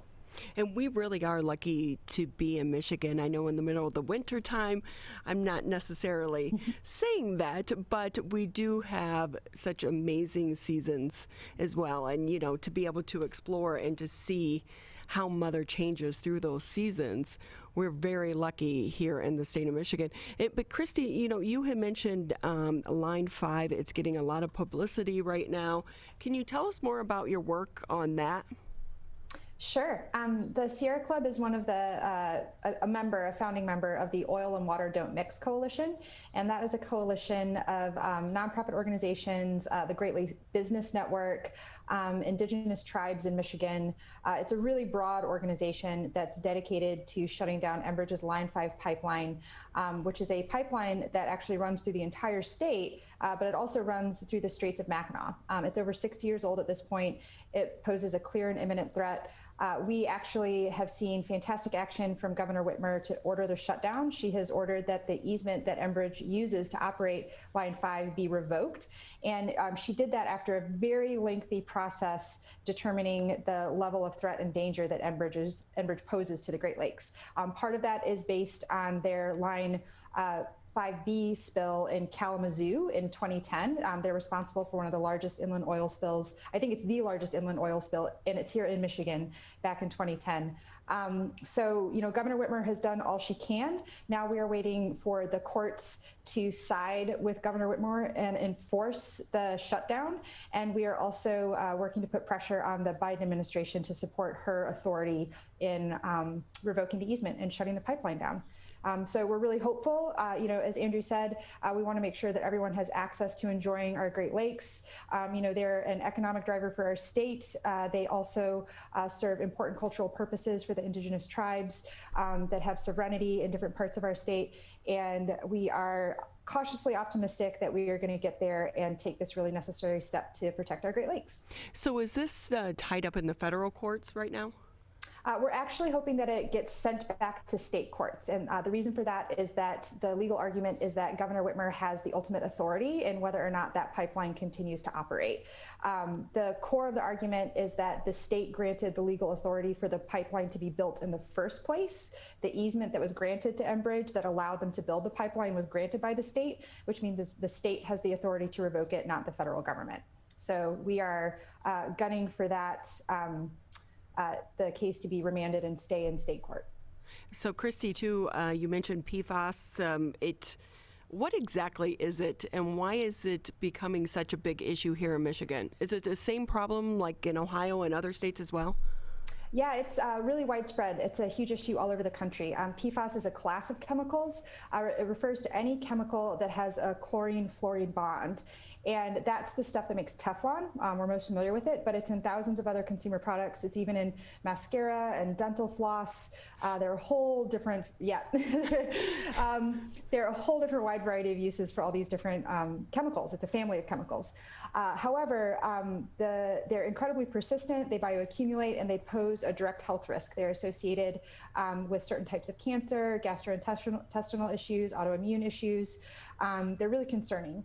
There's two types of PFAS that have been voluntarily phased out by industry because they're so dangerous, but there are up to 5,000 chemicals in this family. So long story short, there are hotspots of PFAS contamination all over our state. Landfills are a really big source, chrome plating facilities. So we have a really long industrial history, so folks are familiar with that. Airports, military bases. These are the places that you can expect to see really serious concentrations of PFAS. And in long story short, you can't really clean it up. We can't destroy it because the bond between that carbon and fluorine is so strong. So you just have to store it. And we're actually seeing it accumulate even in our wastewater treatment plants and the solids that are left over from our wastewater treatment plants. And those solids actually go back onto fields, and so it winds up bioaccumulating in food. And there's even a recent report from Garrett Ellison on MLive that we're seeing PFAS in our rain. So all of that means is that because of its widespread use, it's impossible to contain once it's in the environment. So our position at Sierra Club is that we need to ban the sale and use of PFAS, except for some very limited exceptions, because that's the only way that we're actually going to be able to control how it moves through our ecosystem. And that was like a really heavy, depressing topic. So sorry to go there like really fast. But, no, but how do we clean up what is in our environment now? We can't. We have to store it. It's similar to nuclear waste. Once it's made, it is almost impossible to destroy. It's a particularly durable compound. And that's why it's had so many industrial uses. So for example, for any outdoor enthusiasts, if you have Gore-Tex or something that repels water, that's PFAS. So the actual molecule is both hydrophilic and hydrophobic, which means one part of it loves water and one part of it hates water. And that gives it all sorts of interesting properties and applications in consumer goods. However, unfortunately, it's also incredibly toxic. I'm sitting here just thinking about, how did we even get here? For so many years, our, industrial businesses and companies haven't always been the most responsible, and our governments have not always been good at trying to monitor some of these companies as well, and that's how we end up in these situations. Andrew, if I can kind of bring you back into the conversation here, you're the senior organizing representative. How do you try to get people involved in some of these pretty heavy issues? Yeah, well, I think there's a lot of ways people can get involved, and I think the first part of it is realizing the power that citizens have. I think some people, don't necessarily realize, and one of the things Sierra Club does very well is, we put citizens in the driver's seat when it comes to speaking with their elected representatives and getting policy changes. As Christy could tell you a little bit, every year the chapter holds lobby days where we take ordinary people from around the state and we bring them to the state capitol. In normal times, in COVID times, we've had to adapt a little bit, but we have them meet with their representatives about these issues. A lot of this PFAS stuff and a lot of these other pollutants, they're regulated at state level, they're regulated at the federal level. So we need to, if we want to have changes, we need citizens that are passionate and engaged and that care about these issues and are willing to go to Lansing or to DC and really talk about it, because that's how we get things changed, is when the elected representatives are hearing a groundswell from the bottom that's saying we need to do this. Otherwise, unfortunately, just the way politics is, there's a lot of money and there's a lot of apathy otherwise. So the other thing is people need really, I think an overlooked tool, and if there's one thing I can say, is that people need to get involved at the local level. There's so much that can be done at local government. And, there's these planning commissions, there's these zoning boards of appeals, there's these things that nobody pays attention to, and yet they have such incredible impacts on the lives of us every day relative to our federal and state governments. So people can really make a difference just by, a lot of these legislators have coffee hours. Go to the coffee hours. If you don't know what to talk about on the environment, groups like ours have put together a lot of talking points. We have issue primers. You can read up on this stuff and then just go have a conversation with one of these decision makers. And I think that's one of the most powerful things people can do. And that's actually a lot of what we do at Sierra Club, is just connecting people on these issues. So, how's it been to try to connect people in a pandemic? Oh man, we've really had to adapt. One of the things that really concerns me a little bit about it is not everybody has access to a computer or, some sort of digital resource. And oftentimes, especially when we talk about, I deal a lot with energy pollution, we talk about environmental justice and, where are these coal plants located? Where are the communities that are being most polluted? We have a zip code in Detroit, 48217, that has steel mills, it has coal plants, it has a major expressway, it has a major border crossing where all these trucks are idling and they're sending out diesel exhaust. You know, it's got all sorts of industrial facilities.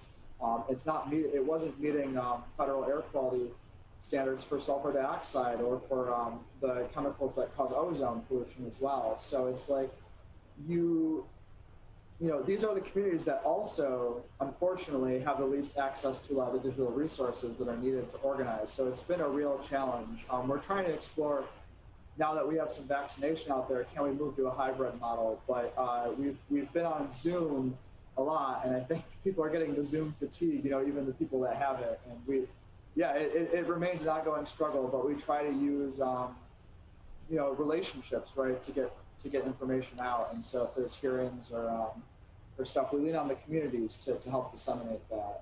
But where we can, we try to continue to keep things as much as normal on Zoom and digital platforms. Well, and let's hope this year, too, some of the events come back, like our festivals and our fairs, because I know that's typically a good outreach revenue or avenue for organizations such as yours. Yep, definitely. And so with that, too, Christy, if I can ask you, as someone who went from the classroom to now the legislative side, what advice would you give to parents who are thinking about wanting to get their kids more engaged in some of the issues that are going on with our environment?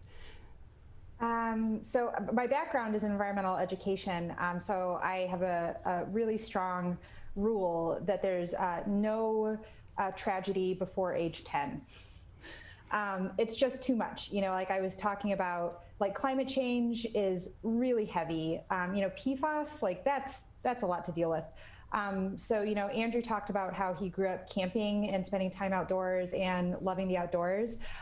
Same with parents. It's usually not too much of a financial burden to get to our state parks, but if you even have restrictions on that, a garden, even a garden on your front porch, spending time in city parks. We have at Sierra Club, we have an Outdoors for All program, and we actually have an Outdoors for All staffer who works in the city of Detroit to help connect kids in Detroit to the recreational spaces that we have in Detroit. So I would recommend spending time outdoors. One of the things that one of my professors said when I was in college is that, if you can name every single model of car, you should be able to name every single species of tree.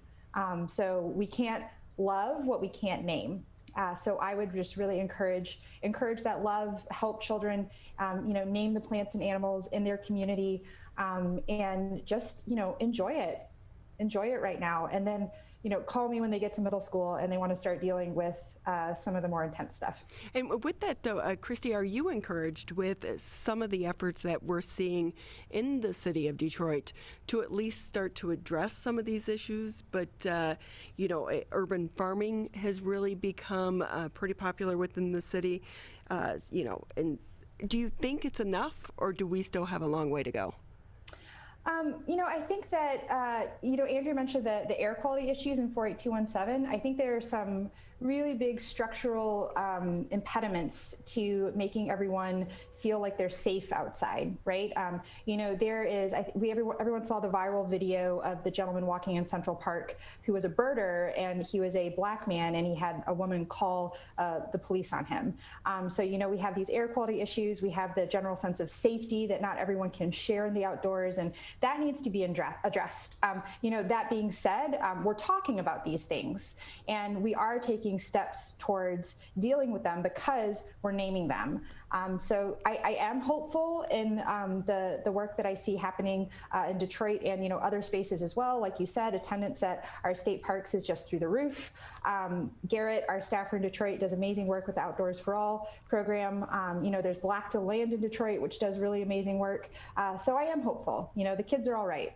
We see a lot of really exciting stuff happening. We have to start somewhere.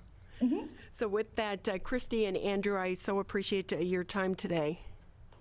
Thank you. Thank you for having us. And again, anyone out there who wants to get involved, the Sierra Club Michigan chapter, I'm sure they could just go on the website. Volunteers needed, donations? Always, both. Absolutely.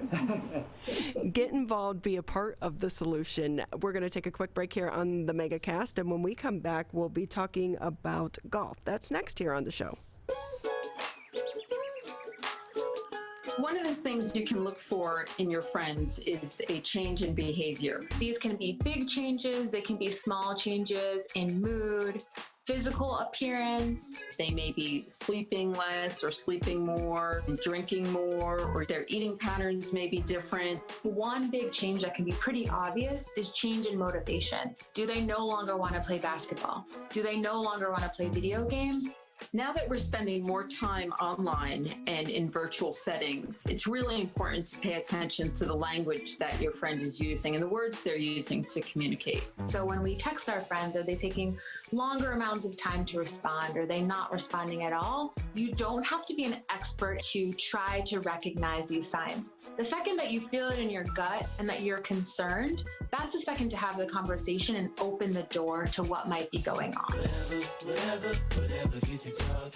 Today, it is easier than ever to join Michigan's Organ Donor Registry and help build a bridge of hope for organ, tissue, and eye donation. Just one person can potentially save or help improve the lives of up to 75 people. By joining, your legacy could be the gift of life. Sign up today at michigan.gov/SOS or at any of the more than 145 Secretary of State self-service stations located across Michigan. Be part of Michigan's Bridge of Hope by adding your name to the Organ Donor Registry.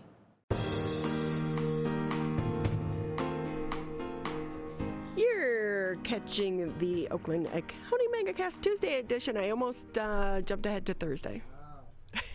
Too early. Planning my schedule in my head for the rest of the week there, Tyler. Yeah, well. It's a busy week for us here. That's for sure. But with that, though, you know what? You're never too busy to golf. My husband was the MC yesterday for the Evans Scholars. They do a great job of giving scholarships to kids, usually caddies, right? Evans Scholars is for the caddies. But golf can be the future for so many people. There are so many jobs in the golfing industry. To join us, talk a little bit more, let's bring in Jim McGugan. He is the general manager over at the Twin Beach Country Club. Great to have you with us. Hi, Jim. How are you? Now we're unmuted for him. Sorry, Ronnie. Great to have you with us, Jim. How are you today? Doing well, thank you. You have the job that so many people want.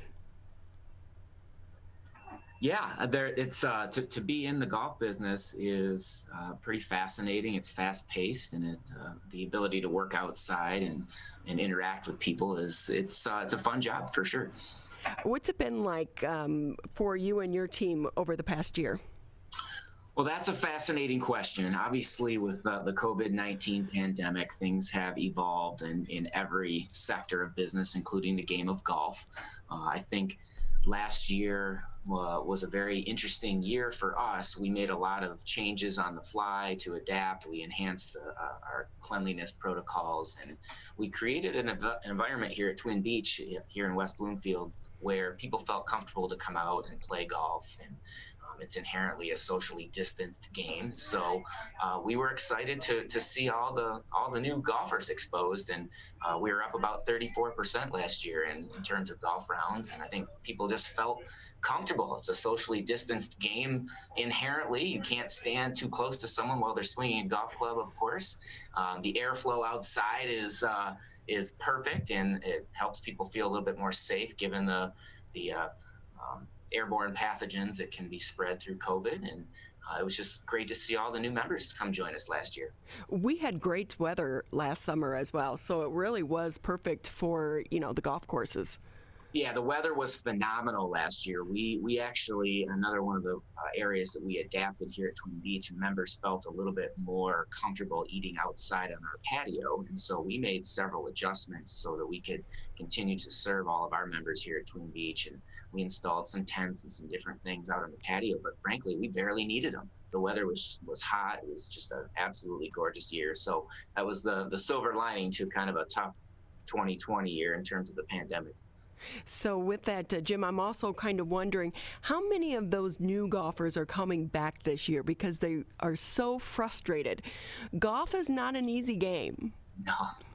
That is very accurate to say. Golf is a very hard game. It's one of the reasons you don't see the same PGA and LPGA tour players winning on tour every single week. It's a very difficult game to create a repeatable swing, but it's not impossible either.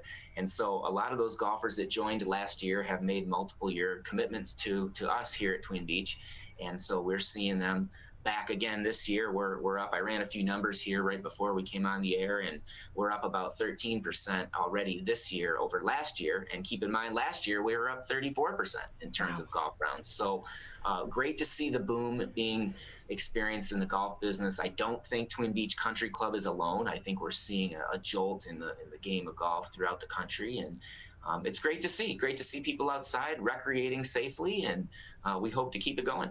So with that, to Twin Beach Country Club, you guys are members, right? Membership? Yes, we are a private golf club located in West Bloomfield. This is our 91st anniversary, and we're pretty excited. Next month, we're actually going to host our first social event, outdoors, of course, and we'll be taking all the proper precautions in terms of COVID, but it'll be our first social event to celebrate our 91st anniversary, and we're excited to kind of get things back open again. Yeah, because how have things on the event side been throughout this time? Yeah, that's a great question. We've essentially had a bit of a moratorium on all of our banquet parties and social events, as our main goal here at Twin Beach was to keep everybody safe and healthy while they were here at our club. And fortunately, we were able to accomplish that. But now it's time, I think, to loosen up a little bit and start to tiptoe back into some events and provide an extra level of service for our members that they expect. So with that, Jim McGugan with us here on the Megacast. He's the general manager and PGA professional over at Twin Beach Country Club. How many times a week do you play golf? Oh, now here's a great common misconception in the game of golf in terms of a golf professional. I played yesterday for the first time in about 5 weeks. So I do not play all that often. Our job here as operators is to make sure things are going well so that our members can have access to their course and they're able to play. But I do usually do a weekly play with the pro event here, and I'll play with 3 different members. It's a season-long event, so I do try to get out there once a week. But I am outside a lot. I'm teaching a lot of lessons. This is a very active club in terms of events and lessons and golf events, etc. So although I'm not playing as much as some may think, I am exposed to the game every single day, and it's my passion, and I love that. So what I'm kind of reading between the lines here, Jim, if I get my husband a job on the golf course, then he can't be playing every day because he's in a league on Tuesday. So you need to play on Monday to practice for Tuesday, but then you have to get out a couple times in between just to keep your arms loose for your Tuesday league. Yeah, so I don't think golf is one of those games that you can play once in a while and be really, really good at it. Of course, there's exceptions to that rule, but it's a game that you need to play and you need to practice and you need to know what you're practicing, which is why golf lessons are something I always encourage people to start with. I'm on the practice range a few hours a day and I'm watching people practice and I'm always excited to see them practicing. But sometimes I'm not so sure they're practicing the right things. And so golf lessons are something that are affordable, and I think they really help people improve their game and enjoy the game a little bit more. Yeah, because golf can be a bit frustrating. I'm a putt-putt girl myself. Okay. And I went to play golf one time with my husband, and he's so serious. I'm like, no, this isn't fun. Like if I do the golf leagues, like when you MC the events and stuff and you go out, I'm like, no, it's a scramble. I hit a few balls, and then I just run around and give shots to everyone. I can't be bothered. Well, you certainly got to have fun while you're out here playing, and I think the game of golf is relaxing a little bit more. It's a bit more inclusive than it used to be. It's definitely more affordable, and there's greater access to more golf courses these days. And so I hope people will give the game a shot. It's a game you can play lifelong. It's a game where there's a lot of business conducted on the golf course, and it's been a great thing. It's been very good to me, and I just love the game of golf a lot. And Twin Beach Country Club's also been very good to me, and it's a great place to work and great to see the game of golf still continuing that boom. Yeah, you know, and I will say too, there are so many scholarships that can be offered through the game of golf as well. So parents, it's never too young to, you know, try to get your kids interested in golf, to try to get some scholarships, you know, as they try to make their way through college. And with that, are you guys doing summer hiring right now? Hey, I'm really glad that you brought that up. One of our biggest challenges this year, amid some of the staffing shortages out there in the economy, we do have several open positions, both in our restaurant and in our maintenance department, especially in maintenance. What a great summer job that would be, to work outside, to be able to come out and play golf every Monday when our club is closed for free, and you can bring a guest out for free. And we offer competitive wages, and it's a pretty good gig. So if anyone out there is listening, we would love to take some applications and do some interviews, and we've got some signing bonuses in effect, et cetera. So we'd love to have you consider joining our team. We've been here since 1930. The golf course is in phenomenal condition, and we would love to get a few more staff members in here to help us keep it that way. So when you're talking about maintenance, what does that job entail? Yeah, good question. So the maintenance position here at Twin Beach would help us with mowing tee boxes and mowing fairways, or string trimming, or changing water coolers, or cleaning flag sticks, or any of the other cleaning measures that we have in place given COVID-19 lingering situations that we still have. It's a typically Monday through Friday position. It's about a 40-hour position. Again, the wages are very competitive, and if anyone out there is listening, give us a call here at the beach. But you guys start early. We live on the Pine Lake Country Club on the trail. They're early. Yeah, you got to be willing to get up early. I mean, it's a nice, I think the maintenance team right now is working 6:30 a.m. to 2:30 p.m. So although you get up early, you're out of here at a decent time, and you can kind of move on with your day and enjoy your summer a little bit.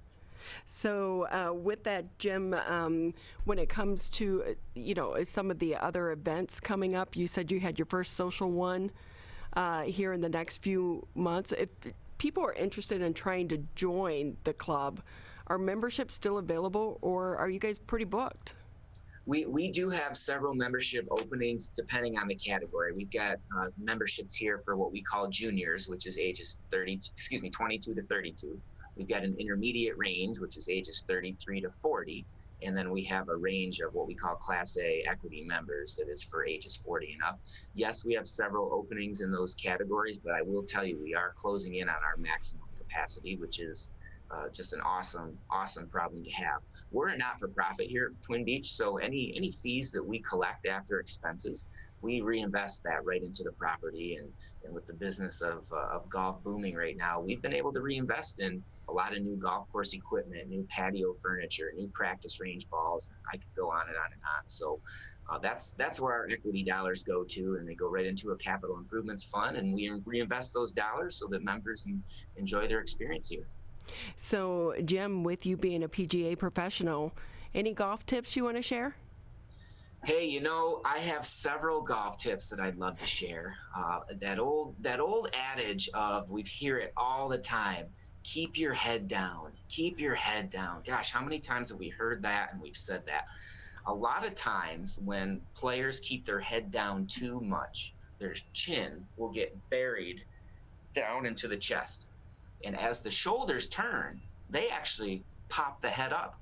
So keeping your head down will actually make your head move up a little bit more, and your chances of hitting a good golf shot go down. They're not eliminated, because this game is a very interesting game, but your chances of hitting a good shot go way down. So what I like to tell folks is keep your eye on the ball. Don't get that head buried down into the chest. Keep your chin up, keep your eye on the ball. It's just like any other professional sport, right? Tennis, baseball, hockey, you've got to keep your eye on whatever that may be, the ball, the puck, whatever, in order to give yourself a better chance to hit a good shot. Your golf tip of the day. Jim, we so appreciate your time. Hey, thanks for having me on today. I really appreciate all you do. And if anybody's interested in Twin Beach, we do have memberships open, and would love to have you out here to try a round out on us to see if you like the golf course. And anyone out there looking for a job, right now. It's like you said, Jim, what better job than working outdoors in the summertime of Michigan? That's perfect. I would think that that's a phenomenal job. The weather this year has been pretty darn good so far, and we'd love to have anybody that's interested. And I'm sure if people want to apply, they can just contact you through the website.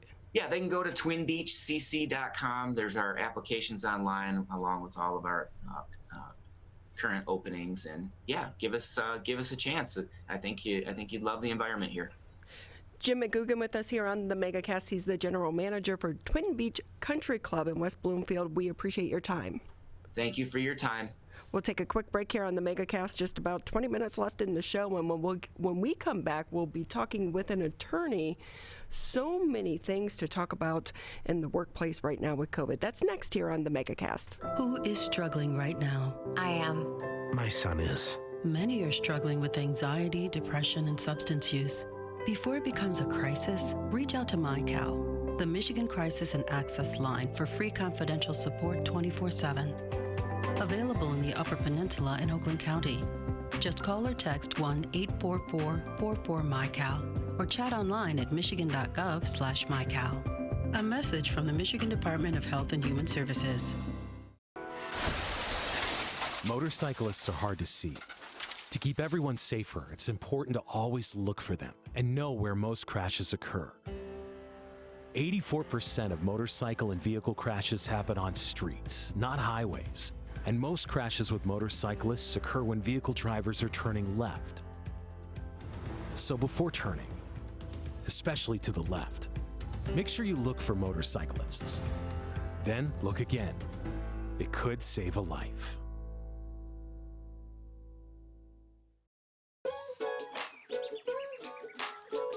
One of the things you can look for in your friends is a change in behavior. These can be big changes, they can be small changes in mood, physical appearance. They may be sleeping less or sleeping more, drinking more, or their eating patterns may be different. One big change that can be pretty obvious is change in motivation. Do they no longer want to play basketball? Do they no longer want to play video games?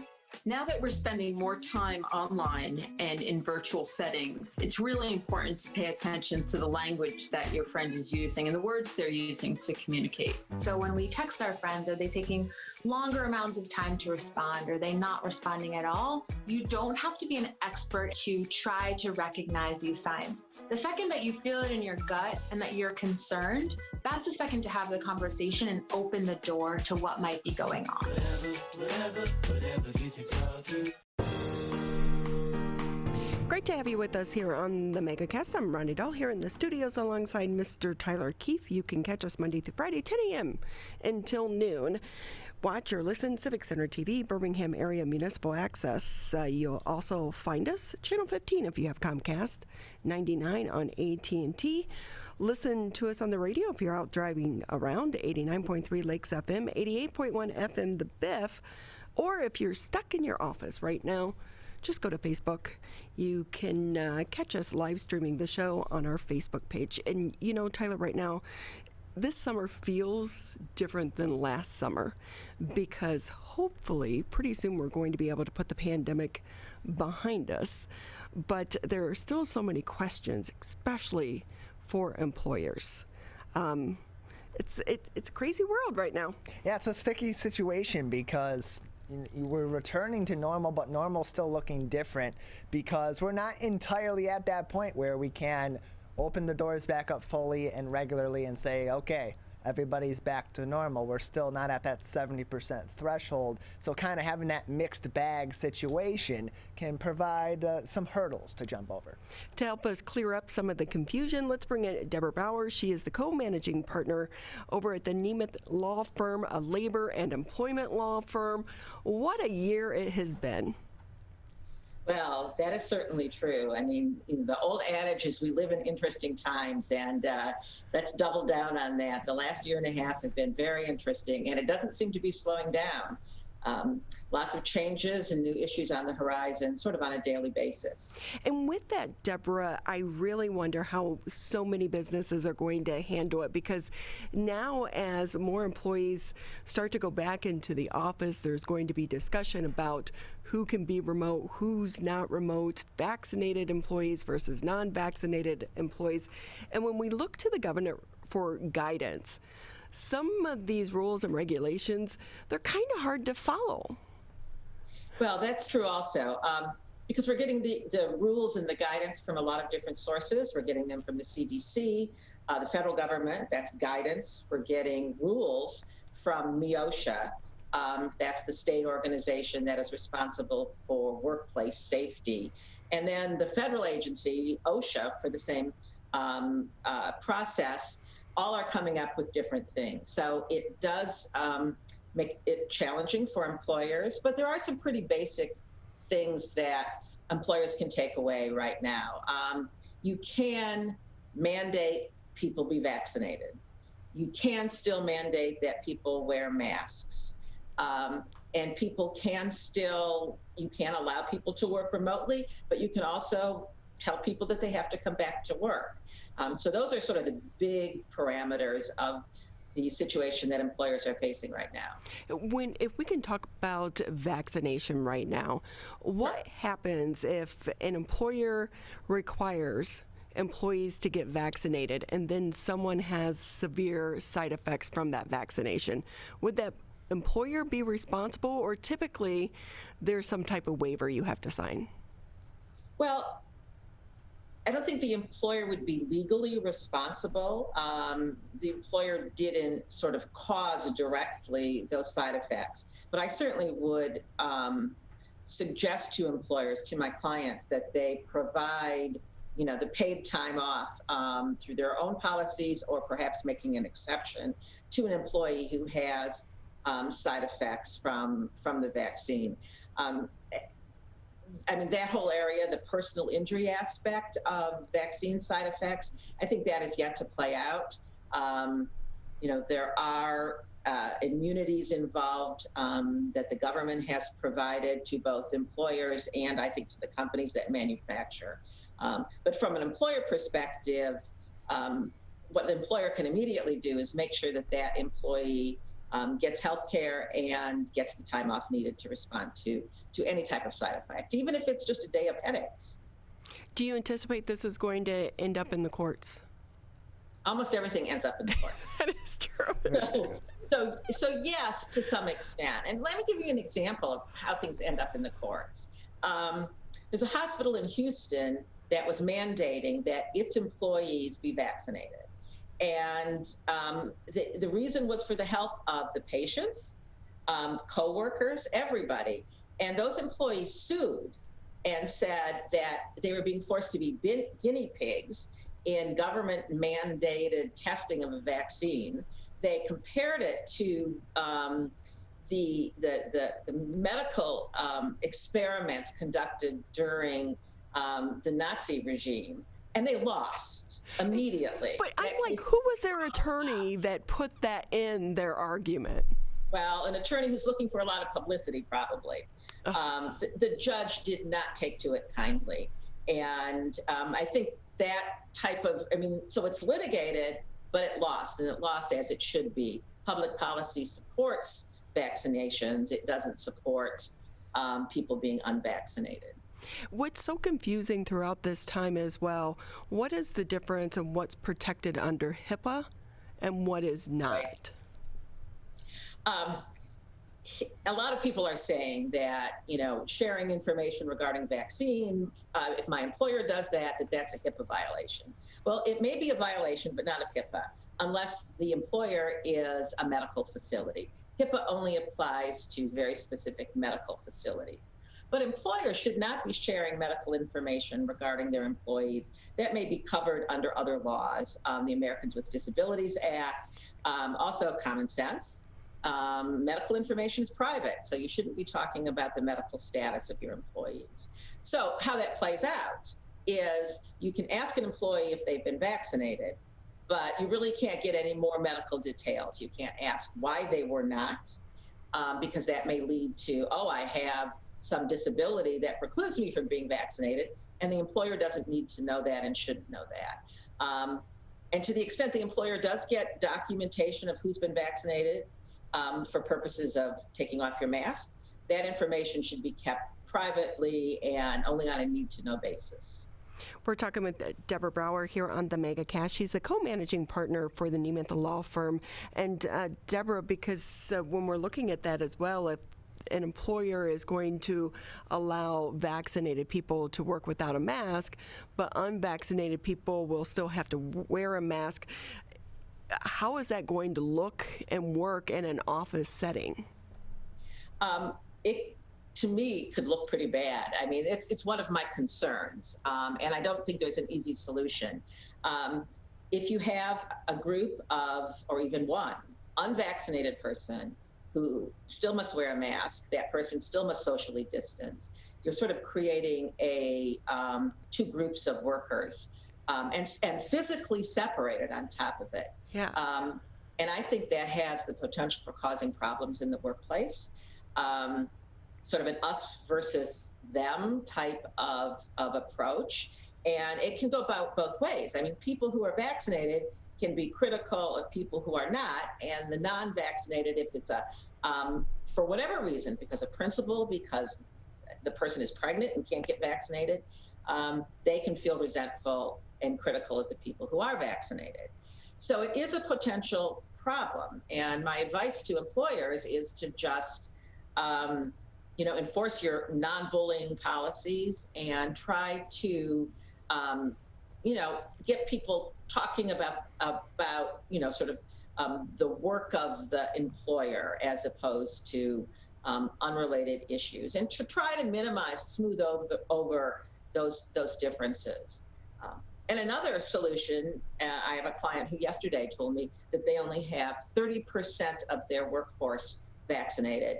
So everyone was still wearing a mask. They have not removed the mask requirement. And so that is, at least for the moment, a solution. Hopefully this will play out and there will be higher level of vaccination and this issue will move on.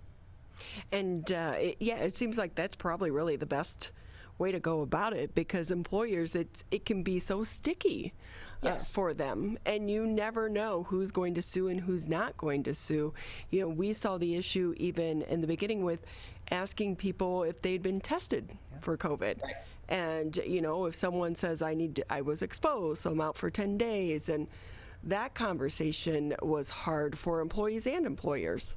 Right, it definitely was. And it helped a little bit because people were working remotely, but as employers are bringing people back to work, now we're sort of faced with dealing with those issues right there in the workplace. And I think these are short-lived problems in the big picture, and people will sort of adjust. But for the moment, it can be a very sticky issue. And the most important thing, employers just need to be sensitive to it. They need to realize it can be a problem.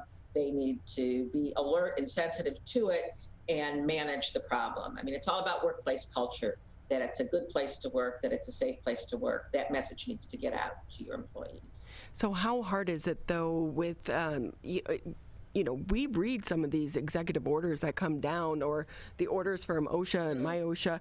They're confusing. They're very gray. Yes. Oh, and words are not defined. And that's deliberate with a lot of legislation and a lot of orders. First of all, they're usually a compromise. So you're dealing with a lot of different viewpoints, and you try to pick neutral language that satisfies everybody. And also, I think the drafters are building in some wiggle room. They don't want to be pinned down. So you may think they're confusing. I do too. They're very hard to read, and they refer to previous orders. You have to go back and look at the previous order. So, my simple advice is call your attorney. And let you deal with the fine print. Right. There is a lot of advice and explanation online. A lot of these governmental agencies have websites with FAQs, and sometimes those FAQs translate the language of those orders into something a little bit more digestible and a little bit easier to understand.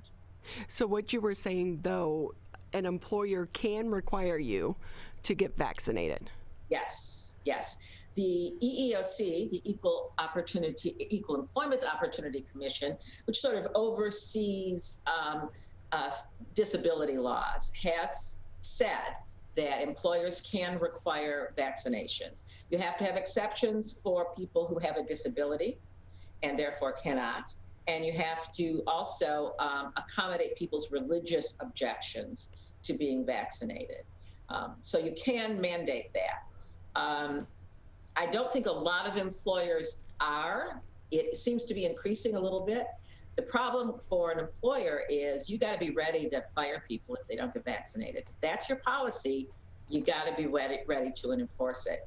And you have to then be prepared to have a hard time finding replacement workers.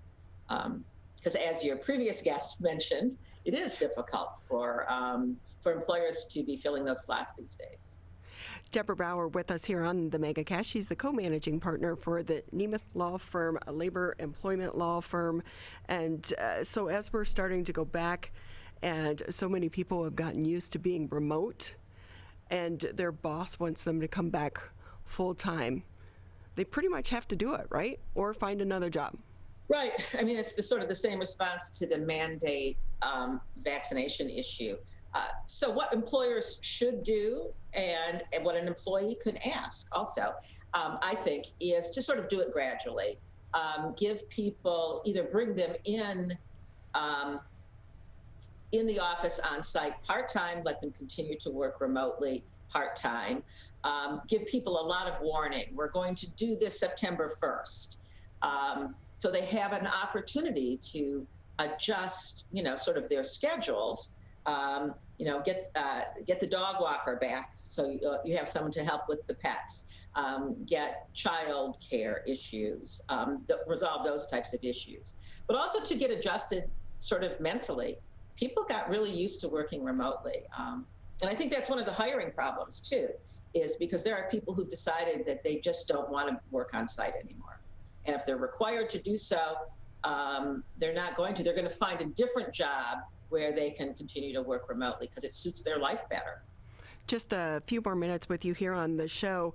If remote firing, is that happening right now?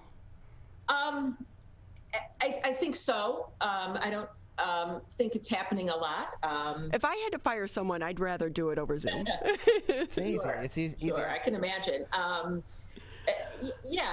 It's something that I think we'll see more of a little bit. I mean, as we'll see more, a lot of stuff is going to stay remote, even when people are back on site. And this might be one of those things. Though I do think firing is a very personal issue for the person being fired, certainly, and have it done by camera rather than in person seems a little cold.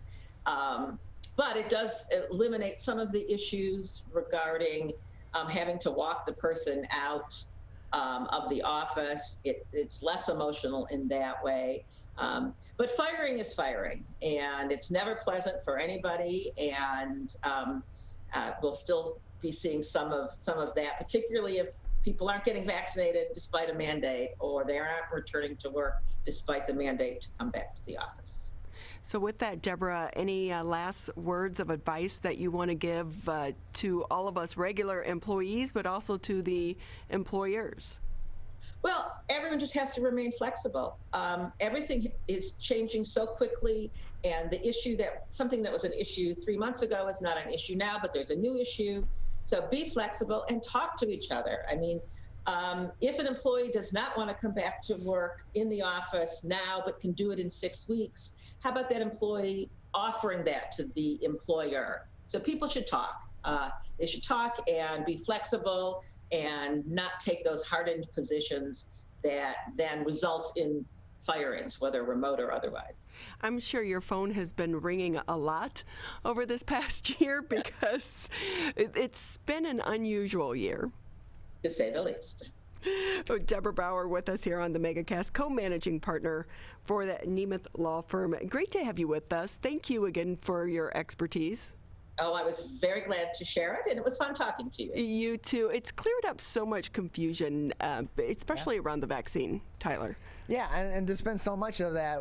Well, can my employee mandate this? Can I tell them no on that? And to have some clarification on the situation you're in, it helps the employees make a more informed decision about whether or not they want to continue forward in a company that may be requiring this or may not be requiring this, that, or the other. And it gives employers a situation where they can evaluate how they want the future of their company to look and what kind of decisions they may have to make and prepare to make some of those hard decisions, whether it be relieving people of their duties or making mandates that maybe they don't necessarily want to make but do for the safety overall of their employees. Yeah, I think there's been so much confusion, especially with the vaccine, because it's right now only authorized for emergency use. And so it's great to have Deborah on with us to clarify that, because it has really been a big topic of conversation for everyone throughout the pandemic.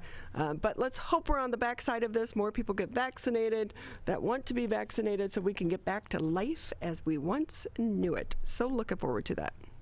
Yeah, we all are, and we're taking those baby steps. We're learning along the way. There's still a lot left to learn as we go through the tail end of this pandemic, slowly but surely. And with that, that wraps up the Tuesday edition of the Megacast. We'll be back here bright and early, 10 a.m. tomorrow.